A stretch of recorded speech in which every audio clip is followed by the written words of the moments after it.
Cooey, everybody, Hello. and welcome to episode 31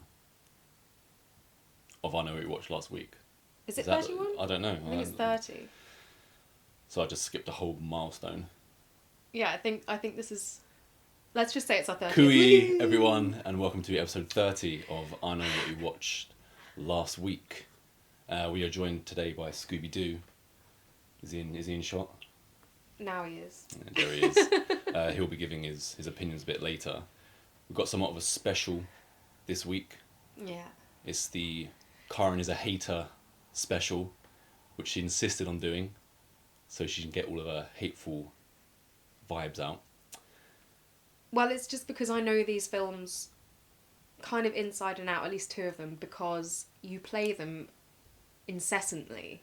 Well, you've got to play the classics, and especially, two of them qualify as what I would call sleepies, movies that I like to fall asleep to. So that's why it's been on so much.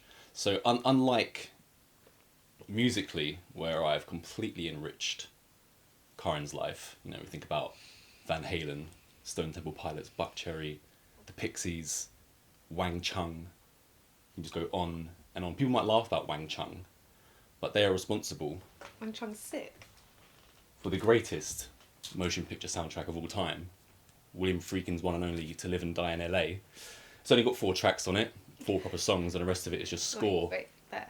And they both rule. So get this and get points on the curve, and everybody Wang Chung tonight. So yeah, all music that I've introduced you to is pretty much 100% success rate. But there's been a few horrors where we've watched it and then gets it into the movie and Karin will be like, that was stupid, that was rubbish. And inside I'm like...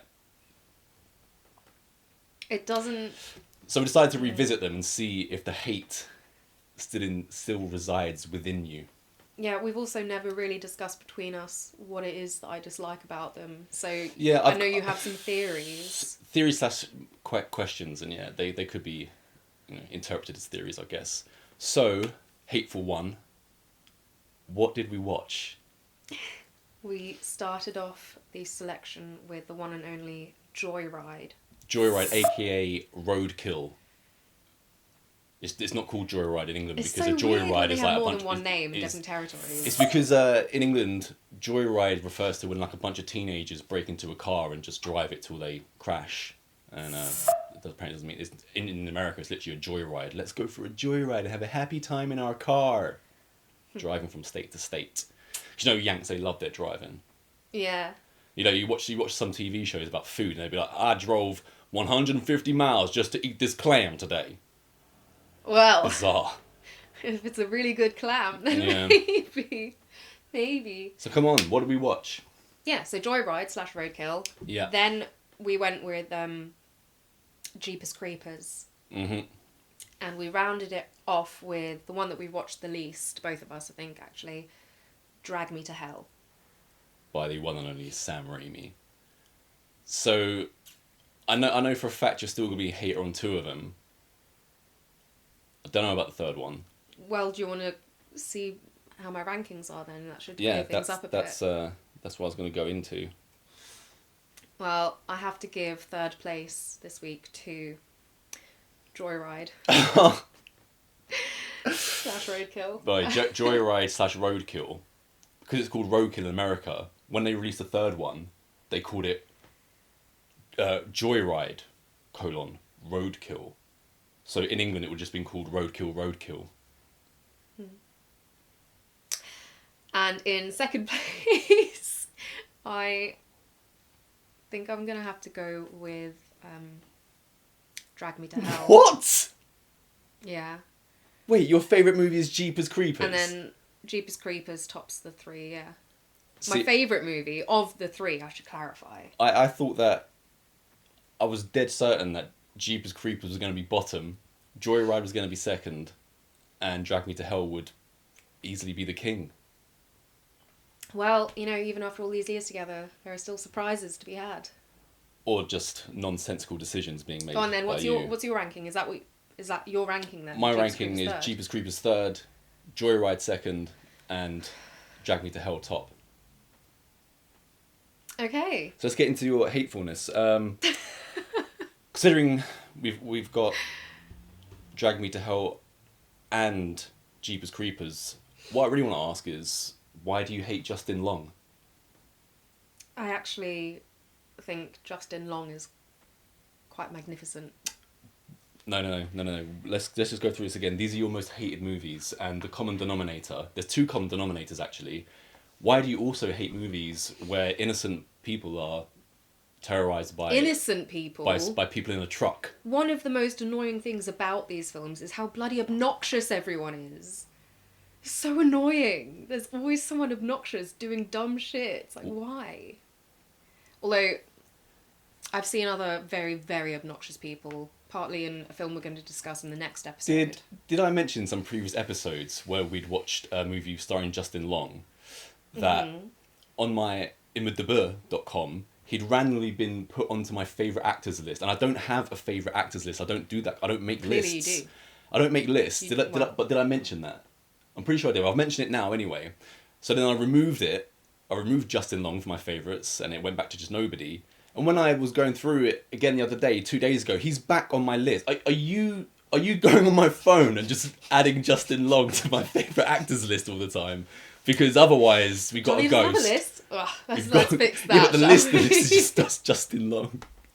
Well, we've both. I mean, he would be on my list, like you. I think he's great, but yeah. I need to clarify, because it's not like I think these are the worst movies. There are definitely 3 movies I could pick that I hate far more. Well, that's the thing. That's how hateful you are. Is when I made the first list, which is this one, these movies, I started to go through other listings. Like, oh, actually, Karin didn't like that. She didn't like that. I could put that in there. We watched one quite recently where you hated it first, and I think you like it now, which was American Werewolf in Paris. Yeah. Yeah, that's a cool movie. Yeah, I quite like that now. Mm-hmm.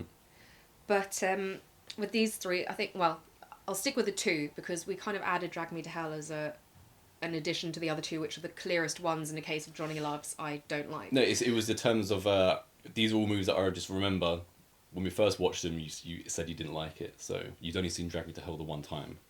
And the thing is with the Jeepers Creepers and Joyride is partly because there were small things that were like annoying to me, and then you play it again, and you play it again, and you play it again and again and again, and those things that I thought like, oh, this is a bit of an annoyance, is like, now I hate this movie.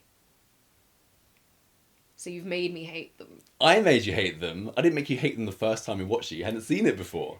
Well, hate was a strong word, but yeah, it's turned into that. Yeah. So should we just go into your discussion for your third place? Joyride. Roadkill. Joyride. Yes. And I love Steve Zahn. Well, that's one of my questions as well. Why do you hate Steve Zahn? You keep just putting notions out there. I don't hate any of these people. These are my theories / questions. There's only... Justin Long's in 2 movies that you dislike. There's a trucker chasing people. You don't like those movies. No, well... No, there are no coincidences. I just think this film is kind of drags, for one thing. Drags? Like, they're just sitting in a car for the most part the whole time. They're sitting in a car for like the first half an hour of Jeepers Creepers. And that's your favourite. And it doesn't make sense. It doesn't add up. The whole concept. So Steve Zahn's character is just, oh my god, he's so annoying. It's Steve Zahn. He's funny. He's so annoying. He's definitely the best thing in the movie. movie. That character. He's my favourite character. I hate that character. So who's your favourite character in the movie? Well, kind of none of them. I guess Venner. Okay, why do you hate Rusty Nail? The whole okay, so Ted Levine, by the way. So they're in. Jamie so Gunn. Steve Zahn and what's he called again? Paul Walker. Mm-hmm. Who was also good as well. He is good. None of the actors I think bad. this is his best film. Although I don't really watch Fast and the Furious, so. But he's in that great movie you love as well called Varsity Blues. You know, the American Football College. Yeah, you love that. I love that. Okay. Mm-hmm. So they're in the car, which the younger brother has rented to go and pick up a girl who he fancies. I assume they grew up together or something, and now they're both at college. Paul Walker fancies Lily Sobieski. Called Venner in this. Mm-hmm. And Steve Zahn, naughty older brother, has been in jail. So on his way to pick up Venner, he goes to bail out his brother. And so Paul the two Walker's of them are in a the good car. guy. He is. He's very clean cut in this. Mm-hmm. And now things start to get annoying because Steve Zahn gets a radio put into this car, and they can go onto Yeah, like a CB CB radio. radio, and talk to other truckers. So, there's no police for however long. You can feel free to When you speak. started, you said pretty much the whole premise you don't enjoy, whereas I've written entire premise love. Prank gone wrong, and people are gonna get punished for Yeah, this prank. see, I'm just okay. I'm not a fan of pranks, so that might be another reason I don't like it.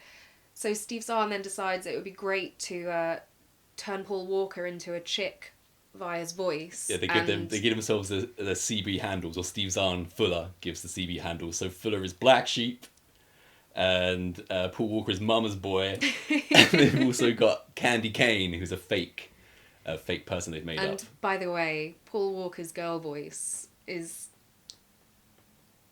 well. What I really like about Paul Walker's girl voice is it was already just kind of like mediocre, and then by the end of the conversation with Rusty Nail, it just gets more and more manly. It's strange, yeah. So they prank this guy, and I then think it makes it good. Turns out he's a bit psychotic, and Rusty Nail. Rusty Nail. And the whole thing that transpires from there on essentially is them being chased down by this guy, and they have a couple of run-ins with him. And that's essentially it. But what is the prank? What does Paul Walker do? Well, the prank already is just pretending you're a girl who's like flirting and stuff. But then they decide it would be great to invite Rusty Nail into a motel room, to the one next to theirs, because there's a dickhead customer who they met at check-in who they want to also get revenge on. Steve Zahn Fuller is, as Black Sheep, he's pretending over the CB radio that he's talking to his missus, who is Candy Cane, Paul Walker, and then he pretends like he's like going home or something like this. I'll see your beautiful eyes in the PM. Don't act like you love that line now. I was cracking up and you were just shaking your head at me. Yeah, that's classic Steve Zahn. But where were we? Yeah, so he makes Paul Walker end up like Candy Cane. Then Rusty Nail comes onto the CB radio thinking that Black Sheep has gone away for the day, so he can make his move on Candy Cane, and Candy Cane likes it.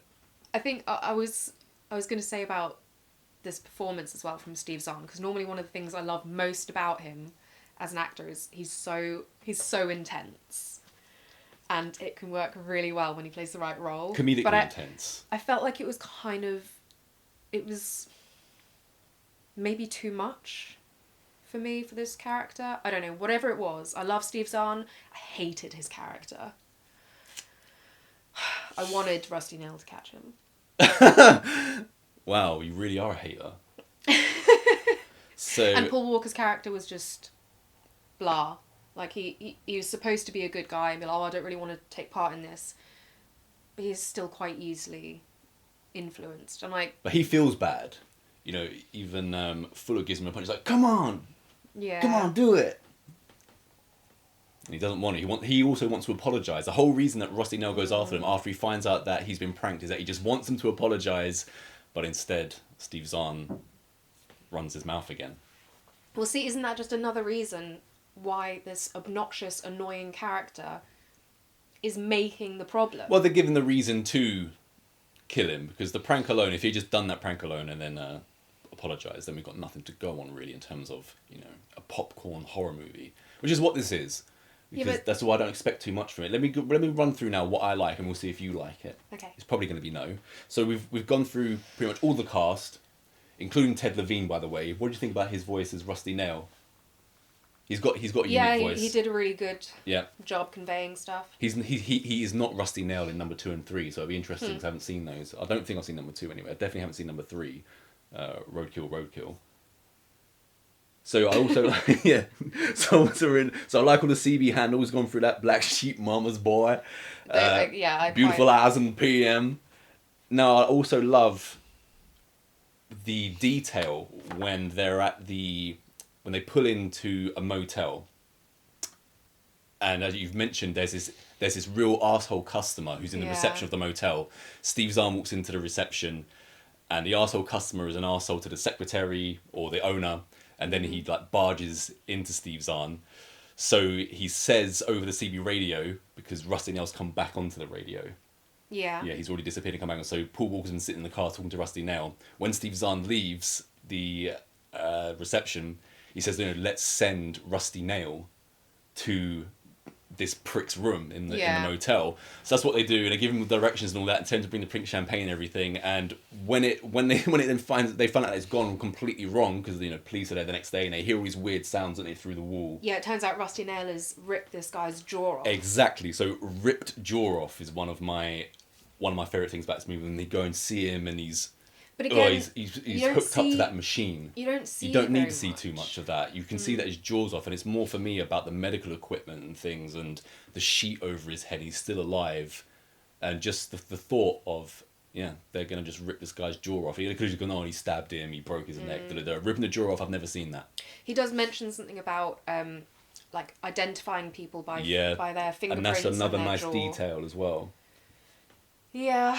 The original ending of the movie, apparently there were like 3 or 4 endings shot. In the version that we and everyone else has seen, Rusty Nail survives. In one of the scripts, he dies at the end, and the last thing you see is him at, what would you call it, a morgue. Yeah. And, they're taking off his jaw and things like that, because he doesn't have any next of kin or anyone that knows him, which is the reason why they take off your jaw and things like this, is what she explains. So they popped it in there, and it would have been a nicer finish if they'd added that at the end as well. Yeah. But then again, you can't go anywhere. You can't bring Rusty Nail back unless you go, into the past Rusty Nail adventures. That's true. Yeah. Could have easily been done. So I liked all that detail about the ripping the jaw off and stuff. Would have been better if they'd kept it at the I ending. feel like another irk of mine with a lot of films, I let it slide sometimes if I'm just enjoying the film enough, but is unexplained. Slid right down here. Unexplainable occurrences. Wait, let's wait for it. I'm still going through what I enjoyed, right? Okay. There's not much more left. So I also like the motel scene. I brought it up. I like the motel. I like all the lights that they've got there, the neon lighting. I like the really close camera, the rain. Just all those elements are nice for me. Not easily impressed, are you? How about the bar bitch scene? Come here, bitch. Yeah, that where Steve Zahn has to rescue really Lily Sobieski. That was funny, and that was Steve Zahn's shining moment in this. But then again, it goes on to show he's such a dickhead, because then he tries to make a move on this girl that his younger brother has gone all this way to pick up with a car that he got specifically to get her. We have the scene what you mentioned where he's being released from prison, and then about a third of the way through it, they're in trouble again with the law because of the trouble they've caused by doing this prank, and he's sitting in the interrogation room, and the cop says to him, "And you got out of jail when? Yesterday?" That always used to make me laugh originally. I've seen it too much now. It's not a joke, it's just true. Yeah, it's funny. What about Rusty's prank on the boys when he sends them into the diner naked? Again, it didn't really go anywhere. I was like, so he sent them in to a diner naked to order 10 burgers or something. 12 cheeseburgers, something like that, yeah. And you then want fries with that? That's it. That's it. It wasn't enough for that to be just what it was, because it's not that's enough for him either, and it wasn't shocking enough then to warrant a scene, in my opinion. I feel like if you're going to do something like that, you'd go further. The last thing that I really like about the movie is the gas station scene when they think they're being tailed on the road by Rusty Nail, and they go to the gas station. Samaritan. It's a good Samaritan guy, who's just so Paul Walker goes into the gas station while Steve Zahn fills up, and he thinks he's been followed by this trucker, and the trucker, when he leaves his van, he gets his bat out, doesn't he? But it turns out it's just a tire, to check the pressures of the tire. Yeah. So Paul Walker's in a rush to pay for the gas in the station, and as he's leaving, we see the trucker leave the station as well, and he's chasing after our 2 boys, and they freak out. Steve Zahn's, "I've never felt like such a pussy in my entire life," by the end of it, but instead the noble trucker just wanted to give them back their American Express card. Yeah. Yeah. Although then they do get... So then they do have a run-in with Rusty Nail blasts through his ice truck, doesn't he? Yeah, so Rusty Nail... Yeah, poor guy. Poor good Samaritan. He was just... What I would say about that, though, situation. the front cab looked like it was untouched. He more went through the trailer. You can't have your van split in two by a speeding truck and survive unscathed. Are you putting the ice truck guy on the kill list? I think so. So we've got ice truck guy and we've got Samaritan. Idiot customer at the motel. I'm trying to think if there's anybody else, because another one of your favourite things is everybody survives in this movie, including Rusty Nail, as we mentioned. I told you I wanted him to get Steve Zahn's character. Steve Zahn has lives, to be though. the right kind of character. Steve I know he does. He goes through quite a lot of pain, though. Gets the rods for his legs and stuff like that. How about what he does with Vanna when he wraps her in so again, cling film the and very points his end shotgun bit at her? is possibly the best bit. I've got a theory about that. Because there's stuff happening, it's a bit more intense. It's not just Paul Walker putting on a girl voice under his brother's terrible advice. And the other thing is, I was going to go back to, because you mentioned about, you know, the rude guy checking in who then gets drawn into the prank. And as much as I could think maybe someone like that... He definitely deserves a prank. There's definitely... But hang on. You can't see any redeeming qualities from him. I never said that. Let me finish, though. My point is, as much as that guy maybe deserves a bit of a prank, what has Rusty Nail ever done to deserve that? Well, he's been taking people apart for some time, it seems. They don't know that. I think it's kind of gleaned. No, because before they invite him to that guy and that guy's jaw gets ripped off, they have no idea this guy's a psycho. They just think he's a horny trucker. These guys are all so horny. So for you, Rusty Nail was just a good-hearted trucker before this mid-level prank. No, that's not And what I'm that- and then saying. But as far as switched the him. two main characters go, Yeah. they have no idea that he's a bad guy. He's just a regular guy who they've decided to prank for no reason other than their own entertainment. They made everything go wrong. So you want justice, yet at the same time, we worked out that you love survivors in horror movies a few episodes ago. It depends who they are. Mm-hmm. Venner, I thought, again, was like the most likeable character for me, which is probably also why I cared when the shotgun was propped up and rigged to go off at her. So I've asked you, do you hate, Steve Zahn, Justin Long, Rusty Nail, men chasing innocent people with a truck?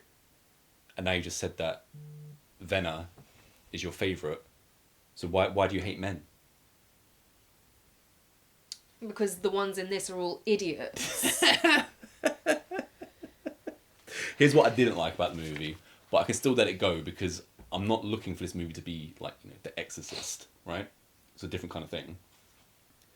Road sign graffiti. When... Oh, yes, when Yeah. they're following the road signs and he's gone ahead and written a note on each one. And to go with that, he's also... Where has he found their CB radio, which they've dumped previously because they don't want to talk to Rusty Nail anymore? I don't remember.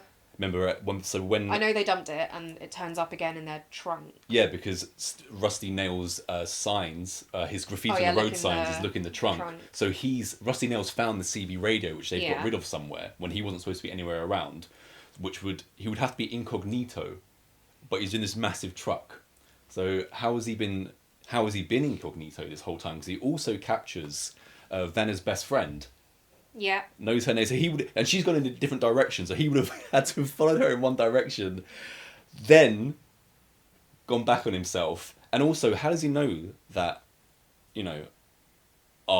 our protagonists are going to take the road where he spray painted all the graffiti? Well, this was what I was trying to say earlier when you said that you were still going through your list, so I couldn't take a tangent. My happy list. So now, going back to that, my point was I don't like it in films when there are things happening that just make zero sense. And there were a lot of things in this. Like, he's so easily able to find them every time, identify which car they're in, figure out exactly what's going on. He knows their names. He knows everything. It's like this is supposed to be supernatural and he's like the Jeepers Creepers guy. Hey.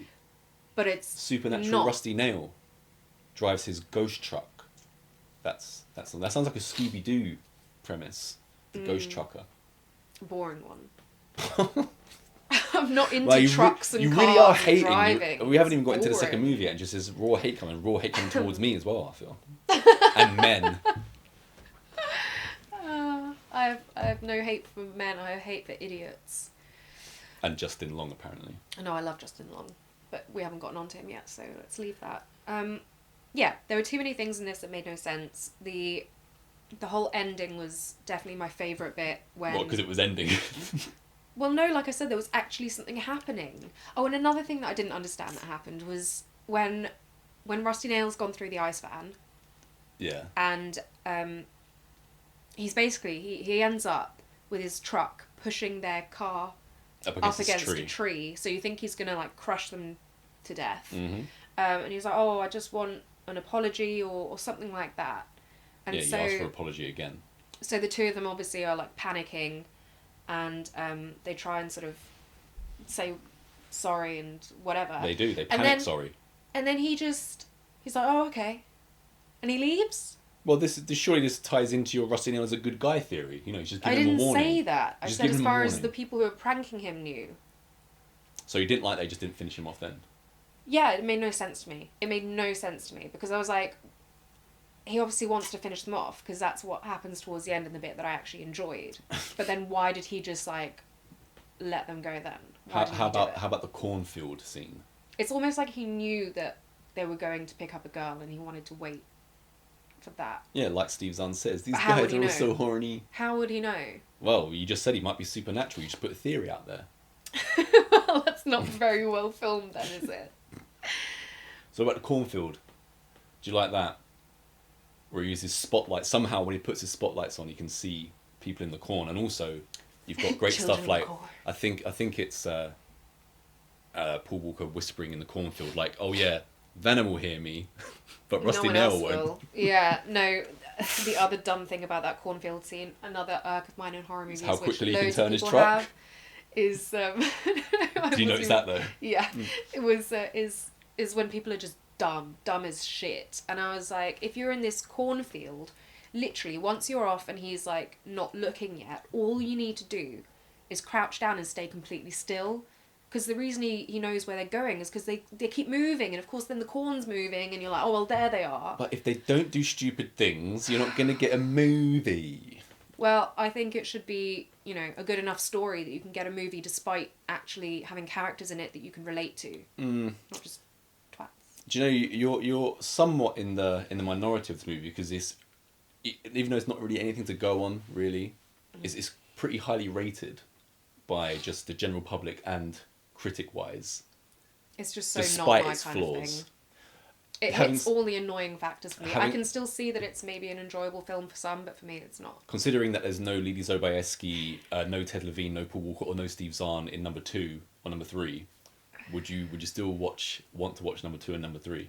We're gonna watch them anyway. No, but- I really don't. You don't wanna I watch don't want to, no. Well, considering how bad you think this one is, surely there's a chance that it could be better for you. Well, no, because I don't like the whole, like, trucks and cars and road and... So it's true. You don't like films where a trucker is chasing innocent people. One of my theories has come true. No, it's not my top thing. And Like I said, I love things in, and I like, know the you hate Justin Bayou Long. or, you know, this sort of thing. But no, that's not my thing. Right. Well, we will move on to Roadkill number 2 eventually, and then number 3, and then maybe I'll just start writing a supernatural one, Supernatural Rusty Nail. If no one else is gonna do it, so let's move on to your. I can't believe this is your number 2. Drag Me to Hell. Yeah. My issue with this film, the major issue, I can't wait to hear this. was I felt like the tone was really confused. This is Sam Raimi's Tone. Tone. This is the guy responsible for Evil Dead trilogy, Which things like that. I haven't even seen. It's like Have you not even his seen number most 1? famous thing. No, you have seen it because we watched it, Are you and sure? and again, this is one that I added on later to the Karin hated this list. Did I? Yes. So we have to rewatch that. Yeah. I didn't get the tone because it felt And for the most you had the part same like problem it with was Evil really... Dead. It was that you said the tone. Yeah. Well, also, so it most of it seemed like a pretty serious tone to me, and then every now and then you had things that were just so ridiculous that it's funny. Well, it's very tongue in cheek. It has a tongue in cheek sensibility about it. So the point is that he can do the scary scenes incredibly well, and he can also just not take it seriously at the same time. But I thought it was strange because you and I actually watched a bit of the sort of behind the scenes stuff as well for this one. I love that. And at one point, Justin Long introduced it all. yeah. At one point, Still don't know why you hate him. he said, "Would you stop with that?" At one point, he said, He's on my favourite actors list on IMDb. "Blah blah blah. This isn't supposed to be comedic." Blah blah blah. And I was like, "Wait, it's not." I think he was. He said this is not supposed to be a comedic movie, but I was like, well, then that's... But I think you're reading too much into that. You're taking it too much at face value. Justin Long at heart is a comedian. But it wasn't the Justin long things that would make me laugh. That I would accept. It was more things like when the woman sticks her arm into the other woman's throat. Yeah, that's funny. It's like so. Well, yeah, but. And it's great. I have not seen that in anything else. It was unexpected. And this not a big lover of over the top CGI, and that's clearly CGI. And there's some other things that was crazy CGI, but because it's just so unique, it's just forgiven. I don't really care. This is the one time I can get away with it. I would have preferred it to be less funny and more just full on. I do agree. Dark. But that's just my taste. The dark bits in it, I think, are just incredible. So let's go through this again. The other thing that took away a little bit from my enjoyment for this film was, again, it's a personal thing, but I didn't like the choices or performance choices of a couple of the actors. Right. And one of them was our leading lady. Right. And it's not that I think she's a bad actress. It wasn't a bad performance. What she did really well. Really well. But I didn't really like the character choices. I thought she was a bit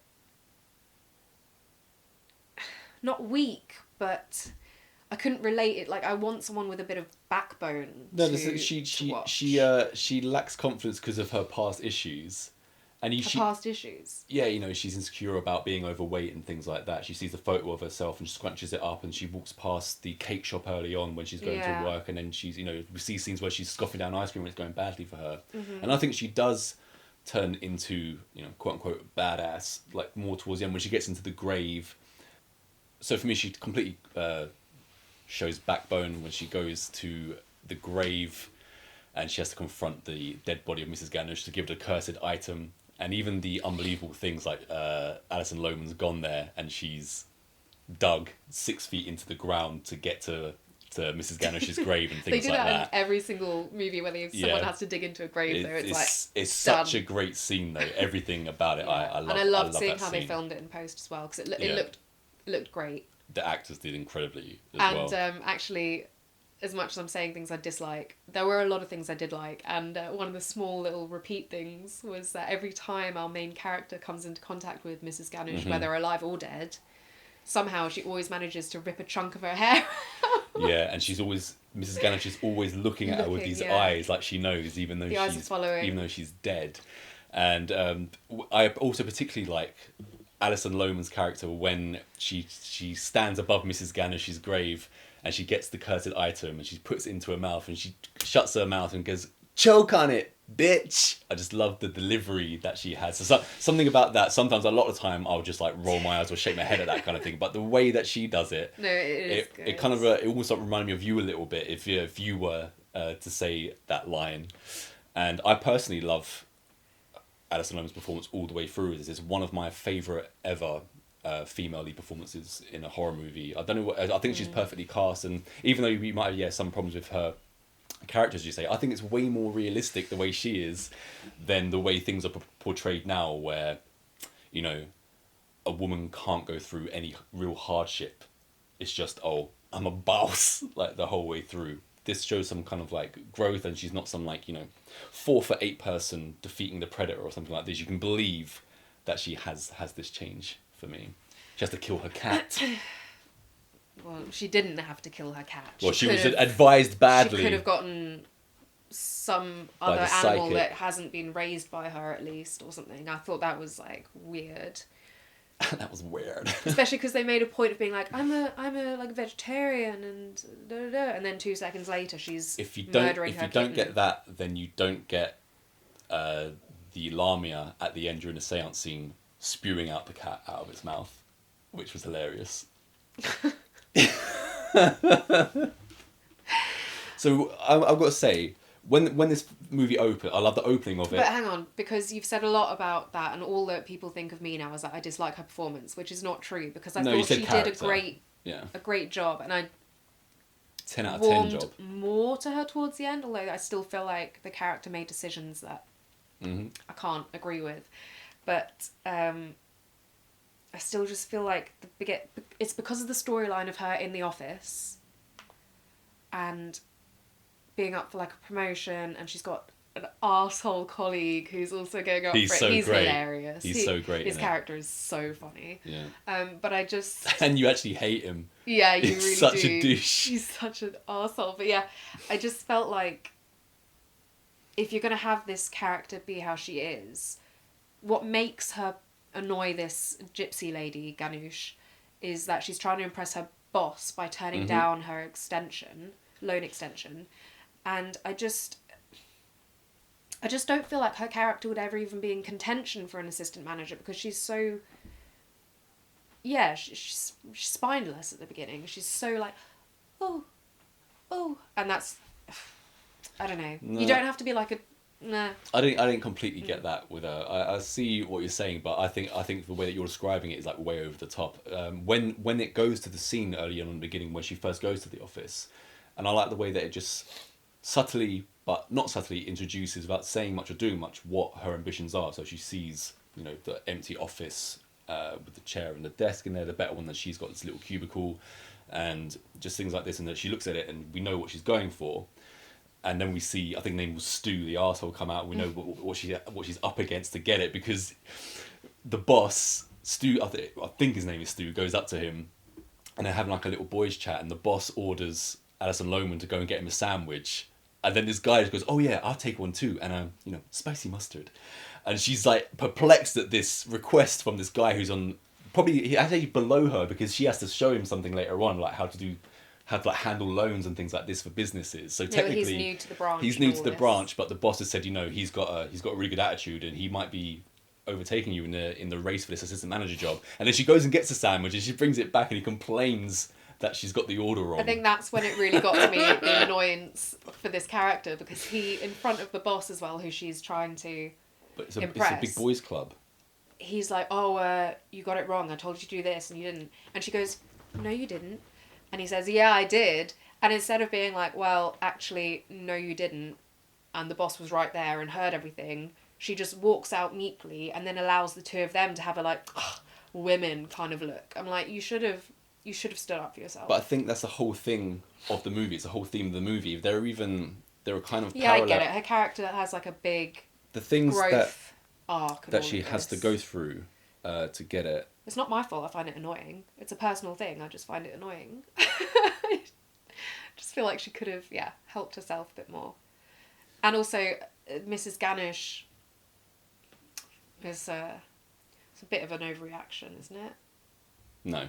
Let's, because it's not an overreaction so much to Alison Lohman. For me, it's an overarching thing of criticising banks and things like this, basically, because when we have to go back because I want to go over like things like Mrs. Ganush and things like this. But when we first come across Mrs. Ganush, and Alison Lohman has to turn down her loan request to stay. After she's been like spewing up gunk and stuff. Exactly. Yeah. To stay in her home, and she goes and talks to her boss about it just briefly, and he says, I know you'll make the right decision, essentially saying, I know you'll turn her down. And when she turns her down, obviously things go badly, but then when it goes badly, the boss comes out and says, you did the right thing there. Yeah. And also he says later on something about, it's either the new account that she's doing or what she did with Mrs. Ganush, that, this is going to make a lot of money for the bank. Yeah. And it drew parallels for me with Heathen and Josh, and what he's not just contending with people around him and his job and just people in general, it's also these otherworldly things, and just the whole overarching nature of the way the world is and what you've already got to go through to get anything even like minor worth talking about. So I really really related to what she had to go through, because like we said, it's not only what she's going through at work and things like this and past problems. She's also got Justin Long as her boyfriend. She overhears him on the phone with his mother, and Justin Long's mother is just like saying, I don't really want to meet her, get yourself a better girl than this. And then finally she then has to contend with Mrs. Ganush.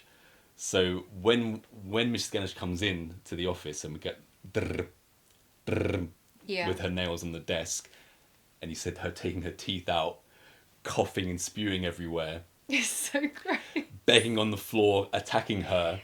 Yeah. One of the scenes that I absolutely adore is when then Alison Lohman's character has to go into the basement car park, and she sees Mrs. Ganush's yellow car there.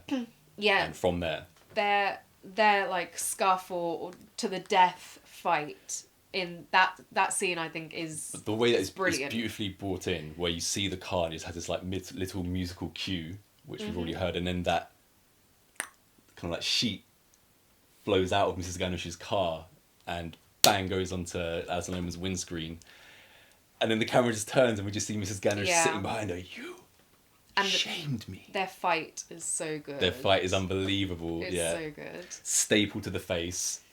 Mrs. Ganush getting her mouth all And over Alison their Lohman. performances for that are just incredible. Yeah. But yeah, again, it's that bit where it's like this all felt so raw and What about the ruler in the mouth? intense and all of this, but then there's a point where, you know, Mrs. Ganush's dentures get kicked out or something again, and then she's just sucking on her chin and stuff. It's disgusting. And it is disgusting, but again, if you're saying this is just, you know, Sam Raimi's style, and maybe it's something that, because I didn't grow up with it, I can't fully appreciate yet, and it might be something that grows on me over time, but at the moment, my first instinct is just like, well, it took me slightly out of, I loved how gritty that fight was. It was so realistic. It wasn't like for show, like you said, there's staplers, there's hair pulling, like it was just so much more like what you would actually see, Yeah. which I loved. And then as soon as that sucky bit, I was like, I love the concept. I love the concept. But there was something about the way it was done that, again, just made me more like, took me out of the grittiness and more into like, wait, what? It's not the only time that Mrs. Ganush's gummy mouth gets its way around Alison Lohman's face, is it? It's not even the only time. So let's go through. So for me, the opening of this movie is straight away it's great, with the two parents bringing their kid who's done something wrong, and the Lamia's coming for him, and we get one of your favourite bits then, because the kid dies. You love it when a kid dies in horror movies. Oh my god. Yeah. I just don't think they should be off limits. Okay, well, however you want to word it is okay If by me. you guys haven't realised by now, John loves to say that I love things and I hate things, neither of which are usually the case. I'm letting you know what she loves and what she hates. Mansplaining. The opening credits in general. So after we get the first scene, I love the artistry of the opening credits. I love the musical score, showing her ambitions, and then we've got also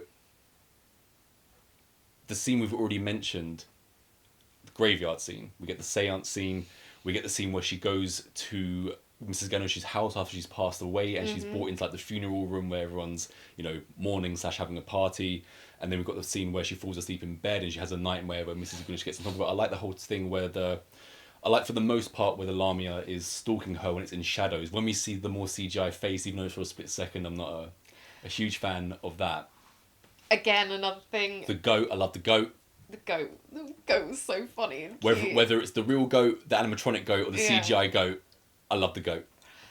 So actually, yeah, you brought me to another bit again with it's all tone for me that just I'm not used to yet, because in that intro bit, and again later when the Lamia's after her, the Lamia's like an invisible human rather than a spirit, because of the way that he takes down people. Like, it's like punch, punch, punch, and the people are like that, and I was like, is that what a demon would do? Like, Well, there are different types of demons. This is a Lamia. again, it just looked maybe he's a boxer. too like silly to me. Mm-hmm.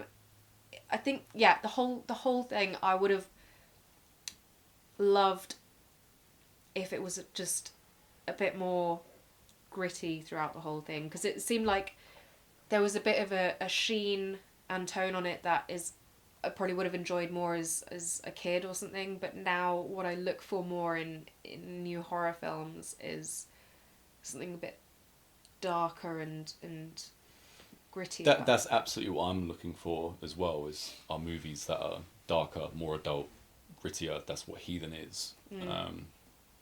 But at the same time, I don't, just because I want that doesn't mean that all the other kind of tonal shifts in this movie I don't enjoy, because I do. And I think this is the perfect way to do it, because the characters that he's got in there, the actors that he's got in, the situations that Sam Raimi has them in. I also love, for the most part, I love the sets and the rooms. I think that the seance room is great. One thing that I do pick out, so in this movie, much like, again, with Heathen, they have a psychic in this movie. He was the other performance I found a bit, I don't know, Again, I don't think it was anything to do with his performance, but I actually compared it because in Heathen there's Josh goes to a clairvoyant, but it has a kind of a silent, quiet build up before they actually see each other. Whereas in this interaction with Justin Long, Alison Lohman, and the psychic, it kind of just gets straight into it. He reads her palm straight away. He already gets freaked out, and then they leave. It hasn't given the time to kind of marinate. And one thing, when I just said that I love the majority of the sets in this, I think they're great. One thing is that psychic room inside. Personally, I think that what we did with this room for the pawn shop, which is a similar thing with us, Heathen Short, is better. All the candles and things like this, the lighting. I didn't mind the psychic one. I loved No, I didn't dislike it. I just think we were better. The mansion. Yeah, that's set. great. That was really beautiful. Mm-hmm. And that building, just from the first shot when we see that building, I love that building. It's so cool. So that set was great. They probably torn it down because it's in California, so they probably built like a white box over it now. And I completely get what they were doing with the office, the bank, I mean, and they did it really well, but just because of what it is, it's not visually nice, is it? It's not supposed to be. It's supposed to be dull and listless, and it was. What about the blood? What about the bloody nose scene? That was so silly. Yeah, and to think that Sam Raimi actually decided to take down the distance that blood goes, although that was one of the few comedy moments where I just did completely appreciate the boss, his reaction, like, did I get any in my mouth? Like, that cracked me up. Stop it. Yeah, that was good. Yeah, and the more we talk about it, there are a lot of things I think were great, but I just can't get over that one niggle. When we go back to the car park scene, the fight between Alison Lohman and Mrs. Ganush, when Mrs. Ganush takes the button from Alison Lohman and she does the curse, sets the curse, I love all of that. It has like a very dream-like quality to it, which is again in Heathen very much so. The lighting is very similar to what I want, and also what I really loved is when Alison Lohman finally gets Mrs. Ganush out the car, and she's like, "I beat you old bitch." I love that, but then we think it's kind of over for a second, and it's just the way that then we see Mrs. Ganush slowly rise with this cinder block and the sound behind it and things, and smashing through the window again. Absolutely adore that. The ending, I won't get into ending straight away, but I love that it's not a happy ending.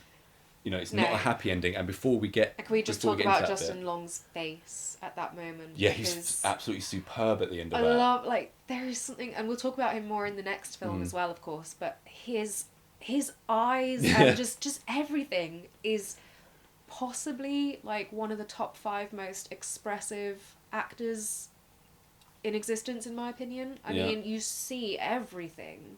If you recall, a few episodes back, I was talking about my other script, Live Dumb Rock Harder, my rock and roll script, and we've got a manager in that, and I started to think about Justin Long in that role, because he's getting to that age, and he is a more comedic actor, if you want to say that. And I think, so now I'm putting it out there, I'm going to try and get Justin Long. But it's his look of it's all the negative emotions that he sells so because well. Because he's the guy that the audience can relate to, because he's the one that's disbelieving everything, and obviously he doesn't believe that his girlfriend is cursed. He doesn't but he's believe still anything so nice psychic that he will do anything for her. Yeah, because when it gets to the point where Alison Lohman's really thinks she's being stalked, she's told that she needs $10,000 to get our seance lady to perform the seance. And there's this great moment when she's told she needs $10,000, and the next cut is her putting on lipstick in a mirror, almost like they're saying, how are you going to get 10 grand like that? It's a comedic touch. Come into mind, but she goes with all her stuff to a pawn shop, doesn't she, and sells it all and doesn't have enough. But Justin Long gives her the rest of the money. That was another strange thing, though. I was like, why? Just in terms of the story, I can see why it would be a good plot point, because it then means that, she has to do all this and Justin Long has to prove himself and blah, blah, and they have a moment of, will she get help? But again, I was like, this woman that they go to, who we saw in the opening scene as well. Yeah, the one who loses the little boy, as she calls it, in the battle between the Lamia and him. She's apparently the one who's like, so it's our... palm reader guy who connects them. Yeah. And he's the one who says to her, you need the 10 grand because she's putting her life in danger.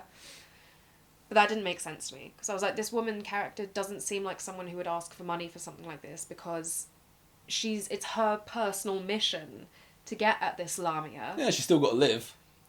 And 10 grand is a lot. Like, surely she would be like, well, you know, contribute what you can. But, like, oh no, if you don't have 10 grand, then the Lamia can get you and I'll forget about my life's purpose. They've really thought into different Yeah, areas, I just thought that different didn't areas of this, haven't you? seem like it fit that character. Mm-hmm. And then I thought, well, maybe then it's this palm reader guy and he's lied, and maybe the woman only needed like $500 or something to buy the goat and pay her assistant, and then it's the seance guy who's like stealing the money, but he's supposed to be a good guy as well. So I didn't feel like... I feel like it was just a thing that needed to be done for certain moments in the film, but didn't really fit with the characters. What about the family dinner scene? So that's another very Sam Raimi thing. It's almost that like was really good though. Yeah. Because she's obviously losing her mental stability a bit as she's being... Mm-hmm.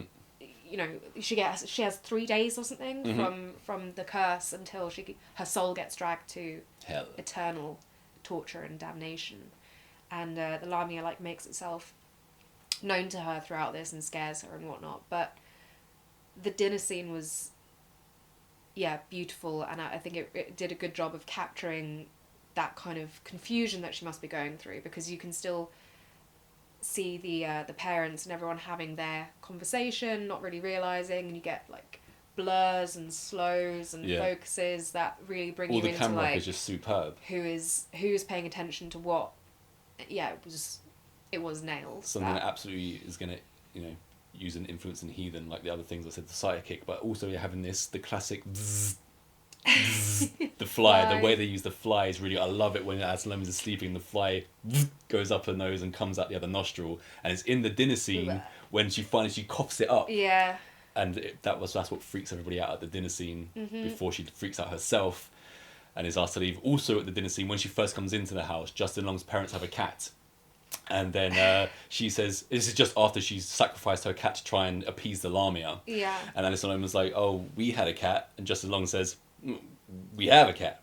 You know, unless something happened to him. Again, so you've got to love that dark black humour. Again, Justin Long, and that was really good. But again, it made me question. It wasn't the performance; it was a personal thing again for me with her. That I was like, okay, so. Well, you said she's already losing it.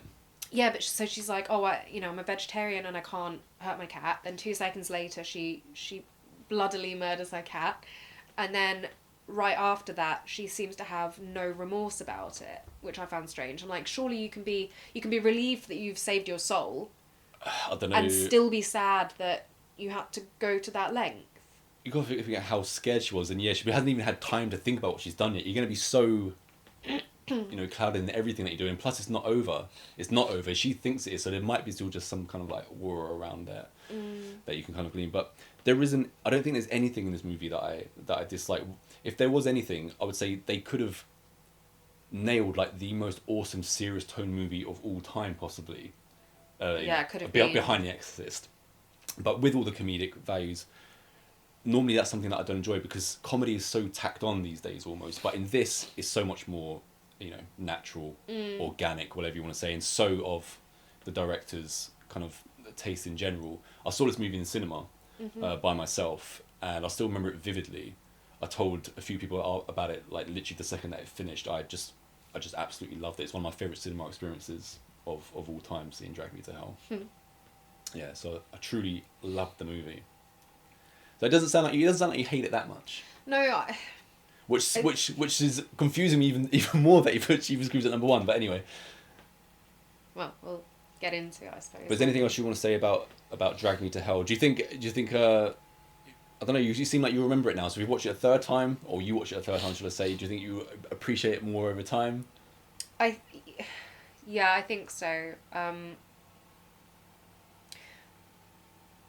It's one of those... The characters are all so good as well. Every character is written so well. Even really well. Even Mrs. Ganish's daughter, who you only see at the door for one scene, which is like, you used to be a real little fat girl, didn't you? I love that line and the way she says it. Yeah. Yeah, I think it has a lot of good things, and I kind of wish I'd discovered it earlier, before I got to such an old age and I've made my mind up what I don't like. But yeah, it's probably one that will grow because there are other things as well that we've seen which are just they're so new to me that because I think when I watch something, maybe part of me tries to like classify it into a certain Are we saying it's almost like the Smashing genre. Pumpkins? So when I got tickets for see Smashing Pumpkins, and you hadn't listened to it too much before, you heard a few songs, and I gave you like the greatest hits album, and it's so much to kind of take in because there's so much going on. Almost. Well, the most obvious one as well is when I first heard "Appetite for Destruction" by Guns N' Roses. I was like, it's all right. I don't really get it, and now I'm like, how did I? It's just because I couldn't grasp it. It was so different and so much more, and that I love now. So yeah, I don't know if this will ever be one of my favorite films. Mm-hmm. But I'm sure if you give it enough time and don't just bombard me with it, there will be a point where I enjoy it a lot more. I almost already want to watch it again because it must have been a long time for me considering how long we've been together, and I haven't watched the movie since either. Yeah, great movie in my opinion. My number one, obviously. Before we move on, I just want to go back to the ending of the movie.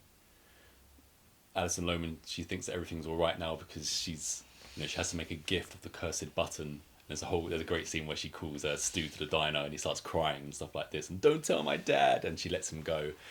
And we think that she's gotten rid of the button eventually because she gives it to Mrs. Ganush, as Which I said. we mentioned earlier. Yeah. Yeah. But at the beginning of the movie, we see that Justin Long collects coins, and she's found one at the bank, and he puts it in an envelope. And later on, she'd put her button in an envelope in his car, and they have a quick, emergency stop. The envelope falls out of her hand, and she thinks she's found it again, but she doesn't bother checking. So when she's on her way at the end to the train station, because her and Justin Long are about to take this trip, it's filmed in this very like happy, sunshiny way when she's walking. She buys herself a new jacket and things like this. But then Justin Long pulls out the envelope and says, "Oh, you left this, blah, blah, blah. You might want to sew it back on." And again, her vision goes kind of all blurry. She realises that she's about to be taken, and we don't get a happy ending. No. She is taken by the Lamia, and that's something that just doesn't happen often in enough movies. Is just the unhappy ending or the shock. It's also a shock ending as well. And as you already mentioned, Justin Long, his face at the end says everything brilliantly. And Alison Lohman, when she's falling back and when she knows what's going to happen to her, again, incredibly well done. But I just love the ending as a tone thing. Just it leaves you with what the hell, because you're given this sunshiny thing so badly just before it. And then no, she's taken, and you got to think like she's been told previously so many times what's going to happen to her. Your soul will just burn down there for eternity, and there will be no let up for you. And she's such a nice character; she doesn't deserve any of this. Yeah, I think that's the major thing. She doesn't deserve any of it. She's such a good person that it shouldn't be happening, but then. Yeah. I guess I actually felt bad for her. You don't get to feel bad for a lot of characters. I felt bad for her. I felt bad for Justin Long's character, even though he's just a side part in the movie, really, isn't he? He's almost like a forgettable part. He plays what a lot of the time would be called, I think he even said it in the extras, like the typical girlfriend role almost, where you just kind of brought in to like pad scenes or whatever. But yeah, when you come in, you might as well do the best you can, and everyone has on this. So yeah, I love this movie. I love the ending. The ending is one of the main reasons that it elevates it to a whole nother level for me. Yeah, it's interesting because, like you said, there aren't that many films that do end like this. There's loads of films that end like Joyride, like, oh, the killer's still alive. Everybody's still alive. Yeah. Your favourite? But, there aren't that many, I guess, that go this dark. But funnily enough, the next film on our list to discuss has a similar circumstance. Which was my third place pick, and inconceivably to me, your top place pick. I think this is the one that you've moaned about the most. I know you've moaned about Joyride a lot, but I always recall Jeepers Creepers just being, every time I put it on, because I put it on a lot. See, even though I've got it in third place, it's not like I dislike the movie. Obviously, these are some of my movies that I like, which you just didn't like. So I've always liked them. It's just I like them to be better. But I think the reason I've put it last is because this is the one that I've just seen the most, and over time. Because to me, it really seems like one you would put at least over Joyride for reasons that we'll get into, and they're reasons that I do appreciate it, which I thought would put it higher up in the ranking for you as well. Well, it's up against two great movies, Karin. What can I say? If you want. Two. Yeah, I think what I one of the things that with this that I say why I hate it, and I hate it when you put it on all the time, it was also because this is one of the few Justin Long's films that really makes me feel uncomfortable. Okay. I've never heard you say anything like that. In an unenjoyable way. I've never seen you say anything positive about the movie, so this is an eye opener for me. Well, I think so. We've briefly touched on it with the introduction that We'll see if we like the same things. There is no escape in this one. Mm-hmm. Like, it ends as darkly as it's supposed to end, rather than something happening to save them. Which, having seen it the first time, then every time I know that's going to happen, and it kind of takes... Yeah, as we've discussed, apparently my favourite thing is people surviving, so... With something like this, where there's so few characters as well, you said and it you on know what's camera, going to happen, you can't just... then it feels a bit almost pointless when you watch it again. I'm like, it doesn't really matter what you do. I know what's going to happen, and it's not good. It's not satisfying. And also, I think I didn't know this the first time I watched it, but I learnt quite soon after about, allegations about the director, which always kind of bring a whole new thing. I'm like, I can't watch the film without feeling a bit creeped out by just knowing who was behind the camera and stuff. It just makes me a bit... Does it make you more uncomfortable that the second one has a load of shirtless boys in it? Well, yeah, I think it was when we watched that one that I found out about it, and I was like, oh my god. But a massive positive with this one is there's so many over the top gross details. So the major thing that I loved was when Justin Long is in Jeepers Creepers, whatever it's called, his like lair under the church, which obviously then gets burnt down before the pops before the cops can find it. The popo. But yeah, how magnificent is that image of just bodies all over the walls and the ceiling, just everywhere, I've written down sewn together, and the corpse tapestry. That is, it's something that maybe I wouldn't have noticed and appreciated so much the first time when you're just trying to keep up with the story and everything. But something on rewatch that I was like, that's sick. When I first saw Jeepers Creepers, it was kind of a big deal movie when it came out. A big fuss was made about it. And that opening 35-40 minutes are kind of, it's the exhilarating stuff. When they're driving down the road and the truck comes at them, and they drive past the church and they see the body being thrown down the chute. Then they chase again for a little while, run off the road, and then of course they make the classic horror movie decision to go back and check it out. But at least he did have valid reasons, in my opinion. Justin Long's character Dari and his sister Trish, Dari says, what if it was you and you were still alive, you'd want us to go back. So I can kind of buy into that.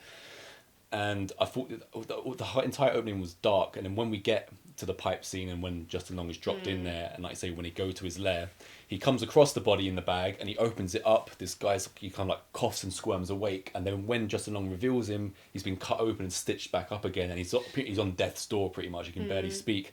That is a very disconcerting scene. And as you just mentioned, when Justin Long then, when his attention is taken away from the guy on the floor and he looks around him and he sees the corpse tapestry, it's just also affecting. The thing that goes wrong for me is it's all superb up to that point. You're like, oh my god, what the hell is going to happen here now? And then it turns for a good 20-25 minutes into just a bit of a let's show the monster movie, and it completely took away from the mystery and the intrigue. But when I first saw it, I think the opening performance was so effective and so powerful that I didn't see past that. So everything was cool, and it, as you mentioned, it has the not so happy ending and stuff.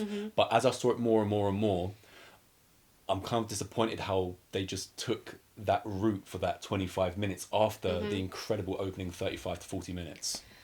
It bugs me. It could have been something so special. And it still is a really cool movie. I'd say this is some of my favourites, but it could have been so much more. Yes. They brought in the psychic character and just, what is incredible though is how they managed to get it so creepy, even though a lot of it is in daylight. Yeah, very true. Because I can't. A lot of the time, I can't stand so many daylight scenes And in horror actually, movies. in It takes quite away. a tranquil, they're in the countryside and there's Yeah. birds and trees and it's all very nice. And Apart from the crows, they were also very disconcerting. So mm-hmm. the crows all over the church. You notice something Mm-hmm. sinister. You've mentioned the church gets burnt down. So when the creeper then moves to a factory, the crows are all Mm-hmm. still there. So the crows are clearly following the creeper. yeah, His it's stench like of the death fly or in the something previous like one. that. It's like that's your It's just telltale. effectively done. It's just really well done. Um, Also, Derry has a previous, he's heard the story about the couple who Yeah, so went that missing, ties in. and he finds that couple in the tapestry stitched together, and I think their heads are reattached, something like that. I really liked the girl in this, his sister.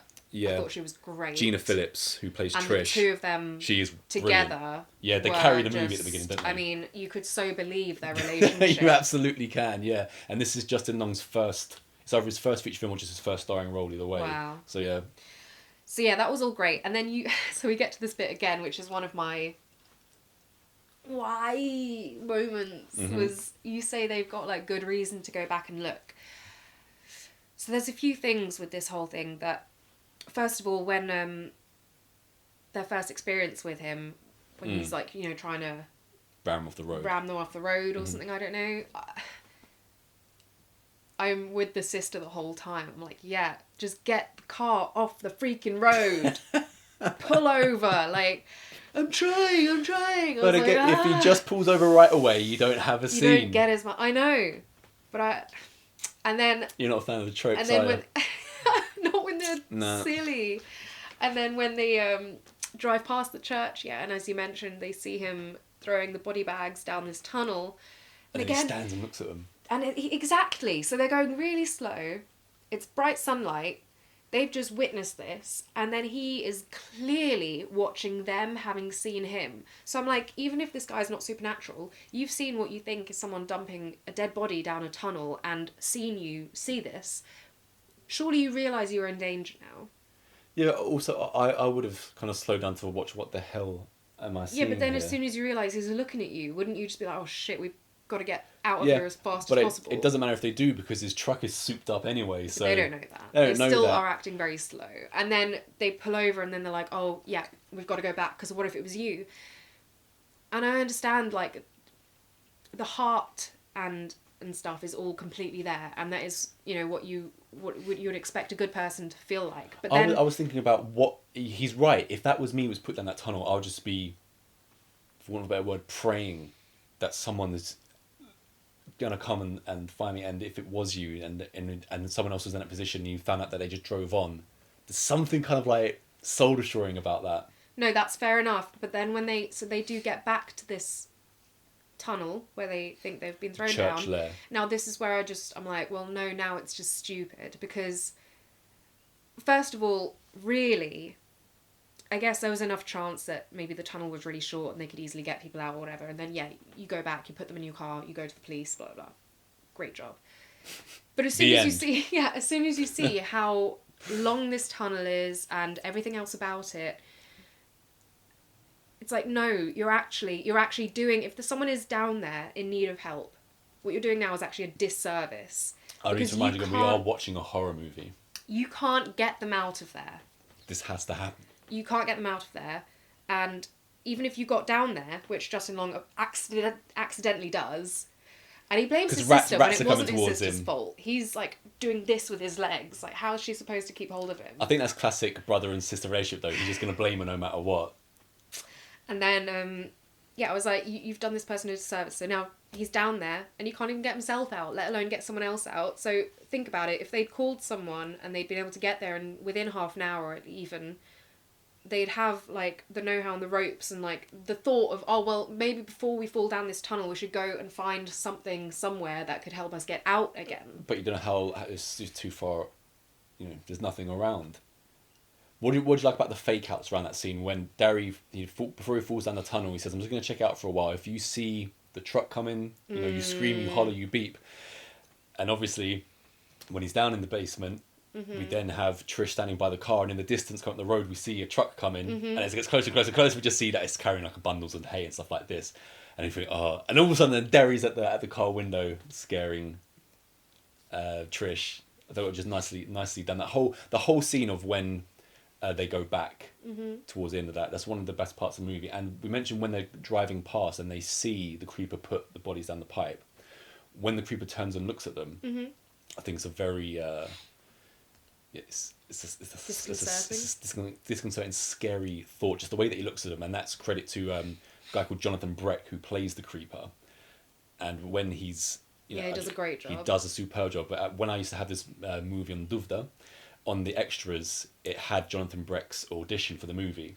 So he just comes in his like regular clothes or whatever, no mask, and he walks up to like the casting guys and he's like sniffing all over them and stuff. It was a really cool audition that he done, and he manages to get his face in this movie, because in the scene where we're at the jail cell and the creeper's in there and all the police come together to try and take down the creeper. There's an officer there with like no hair, and that's Jonathan Breck just playing one of the guys, just so he can get his face. Just to make sure he's got his face visible at one point, yeah. So. Absolutely, yeah. And though obviously he's clearly more impressive as the creeper. Other things in this movie, when we get to see the creeper in all his glory, which half took away, the intrigue and the mystery for me once I found out it was this thing. It kind of always does when they show the monster, doesn't it? Too much. But there were still cool bits though. Like I love the bit where he has the severed head and he's sniffing around it, and then he bites on the tongue and pulls the tongue out of the severed head. That bit is really cool. I really like it when he's killed the cat lady and he's just lifting her up and making her walk towards the door. Nice creepy effect with that. And as I said, the ending, whether he takes Justin Long's eyes, that's what he wants from him. And we mentioned just a second ago when all the cops are in the cell, the holding cell, and there's a bit where the camera's panning along, and we see two prisoners like kind of up against the wall in absolute fear, and we just see the back of the creeper like slobbering and munching away at this inmate. I thought that was incredibly effective. All the sound effects and everything that goes into that, and it was just the more silly turn that it took after the seriousness that killed it for me personally as a wiser viewer now. So the things I also think just the idea of this Jeeper Creeper thing that needs to survive off other people and can take their body parts and make them his own and all of this, I thought it was all such a good idea. And I just like how this film is genuinely, to me, unnerving, but in a way that, like, normally I'd say that's a great thing for a horror movie, that's exactly what you want. But in this one, I don't always fully enjoy it because it's a bit, I don't know, too... Too what? Yeah, it's a good question, actually. I can't think of the word. But I like the fact that this isn't, like, comedic. And you say, oh, Justin Long is just funny. But it's like, it's no, because his performance is not comedic in this, even though... But there are parts where he's reading the number plates, the license plates off the trucks and stuff. And it's just the way that he delivers it. It's just funny. That's in the Steve Zahn in a way. Just what he does can just be funny, just by reading a number plate. So something else though, it's that the unnervingness is not... What was the first one? Gay fever is the first number plate that he reads. It's just the way that he says it, and the tiny little conversation you have about afterwards tickles me. So the unnervingness is not the main thing that I dislike either. It's my personal things of like, why, if this is some eternal demon devil type thing, why has it got a song theme tune? Right, Jeepers Creepers. Yeah. Well, that again it ties in with, as I said, it's when they introduce the psychic, whatever you want to call her, and she starts kind of playing the Jeepers Creepers song down the phone to Derry and Trish in the diner, and she's like, watch out for that song. And then later on they're driving down the road and he hears a brief bit of Jeepers Creepers and puts it on, and it's a more jazzed up modern version of it as well, which makes it even sillier rather than having a more creepy old version. And yeah, it was just like put in there to, let's just have this. Yeah, I know that's always been one thing that I didn't particularly like, because it's supposed to be that thing of when you hear it, you know he's coming, but it doesn't tie in with that character for me at all. Like, I just think having a crow appear, as we've seen at his two plays, would have been more effective. Yeah. It just makes me sit there and wonder, like, but why this song? And then I guess, again, it ties in specifically with Justin Long's character's death, Darry's, death, because obviously it's the peepers, the eyes that Where'd you get those peepers? that he wants. So you're like, oh, okay, I get it. But then why is that just his song for the rest of it? Because he takes other things from other people. So why is it all about eyes? Yeah, maybe if he wants to take someone's leg, then someone hears, "Oh, I'm Jake the pick with the extra leg." You can imagine, he's got 23 days. He's got 23 songs. Feel your heart beat. Yeah, one of the reasons that it's not a real reason, but the soundtrack, Jeepers Creepers, a song is beaten out by Your Mind by Cinematic in Joyride. Great scene. Paul Walker gets his car and drives off with the song playing. It's probably the best part for you. Yeah. Yeah. Yeah, there's a lot of things about this film that are good. So I didn't like the unnervingness, and I didn't like the song thing, and some of the behaviour is typical. I'm still trying to get at what you mean by that. Why you don't like being unnerved. I don't know, there's something... Is this why you're hugging Scooby? Because, you've got those feelings coming back to you. Yeah, I don't know. There's just something specific. Every time you replay this, it was like compounding certain things to me. Now, I mean, I can't hear Jeepers Creepers now without being like... When do we ever hear that song? Well, you wouldn't. Exactly. But still... It gets stuck in my head as well. Is it seriously stuck in my head? So but it's not, the unnerving thing isn't going to be you feel like it violates you. So like when I watch Hellraiser 2 and when I still watch Hellraiser 2, I feel like I've been somewhat violated by that movie. Yeah, but this is what that's why I don't really feel like I even fully understand, because I certainly can't begin to try and explain it. Maybe it's something in the depth of your psyche that it's, unearthed or, reawoken. Like I said, I think there is something about it does have a very serious vibe despite being supernatural, and the fact that there is no escape. Justin Long, his beautiful eyes are gouged out of his face, and then, like I said, with the whole thing about behind the scenes stuff, like there's just something now compounded for me with this that's just very true. like... Some things that can surround the film can always also add to the way you feel about it, no matter what. Even though what's happening on screen has zero to do with any of that, it can still add. It's like if you take the movie, Poltergeist, and the poor little girl passed away and stuff like. It just adds to the feeling of the movie, certainly. And it can go the other way. If there's an actor that you just love in real life or that you hate in real life, it can impact the way you feel about the whole film. Like the way you hate Steve Zahn, Justin Long, and I also wrote, why do you hate the creeper? Right? Why do you hate the creeper? Because he's a bad boy. He's naughty. Do we know he's a boy? Do we know that's a male thing? He would have had to eat someone's schlong in that case, wouldn't he? To get himself one. Well, he's eating one or the other, so maybe he just bought an Action Man and just went, I'll have nothing there. I think maybe it's the idea... It must be the idea of knowing about, like, the director, and then the ideas, because like someone had to come up with everything that's in this, and something about those two things together, just I'm like, the darkness of both put together, like that. Yeah. That these ideas came from this person's psyche. Just I think maybe makes me a bit uncomfortable. Well, it must really make you uncomfortable then, considering what we've got in Heathen. Well, no, because you're not someone who's got videos of... No, that's not what I'm getting at. But that's what I'm getting at. I'm just talking about, I know you are, I'm just talking about in the psyche if you were just writing this anyway, without any kind of history. Well, no, because there are loads of other horror movies that are, like, way more disturbing, but the person who wrote them isn't... Thanks for clarifying on video that I don't have any weird videos. If you were anything like the director of Jeepers Creepers, yeah, we wouldn't be here doing this show, so can safely put that aside.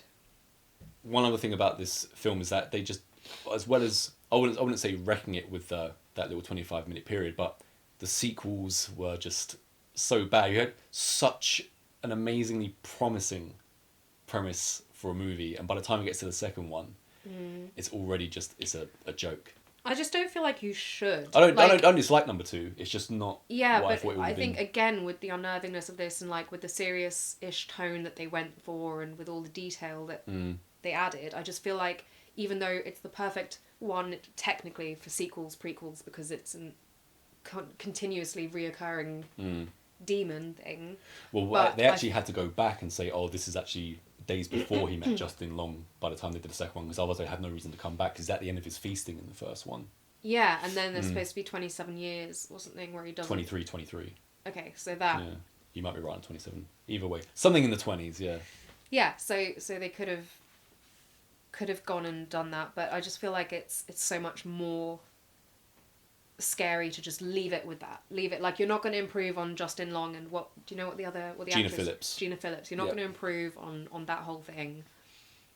So just leave it, let it stand alone. Do you think now, after, I think there's been 3 sequels now, so we're into the 4th Jeepers Creepers, is there, considering, once again, I'm repeating myself, how good that opening 40 minutes is, and performances by Justin Long, Gina Phillips, is there still scope to go back and make just the plain old dark Jeepers Creepers, but you'd have to rerun over the tapestry, because this corpse tapestry is something that makes it so good, and the body bag down the pipe, you'd just be rehashing it, but you'd have to add something a little bit more. No, well, I mean, thinking about it, if you were going to do... I know they have, as you just said, done loads of sequels, but in my opinion, it should have been left alone, and if you were going to do something else, it would have had to have been in just a completely different time.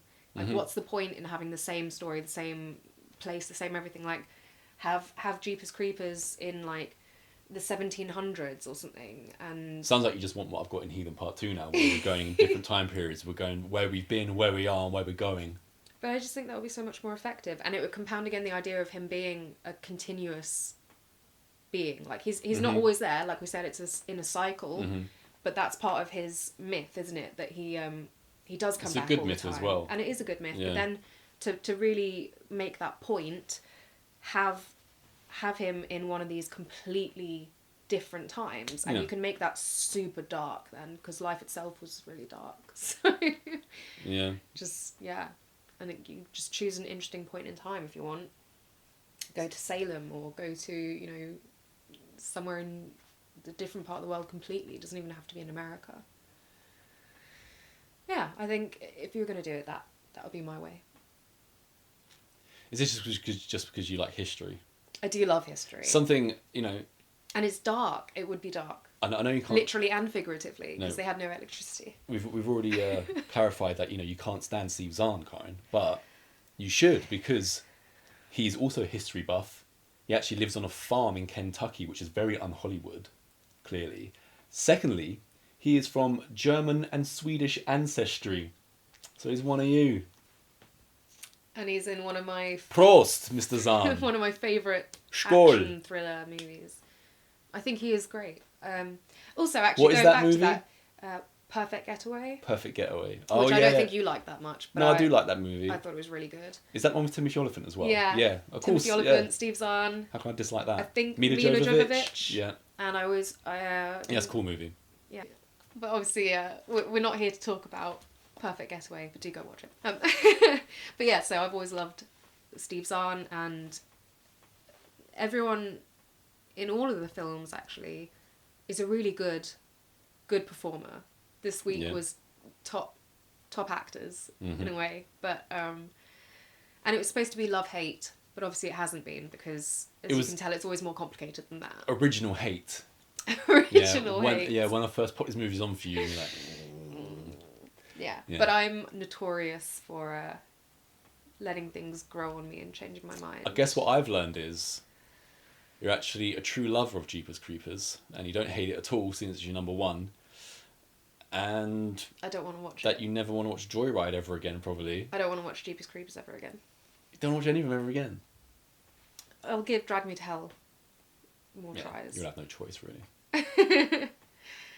Yeah. I think that pretty much wraps up for this week. Yeah. That wraps up the Karin Hate special. And the next special is going to be the Johnny Late Night special. So stay intrigued. I'm intrigued. Mm-hmm. And as always, comment, like, subscribe.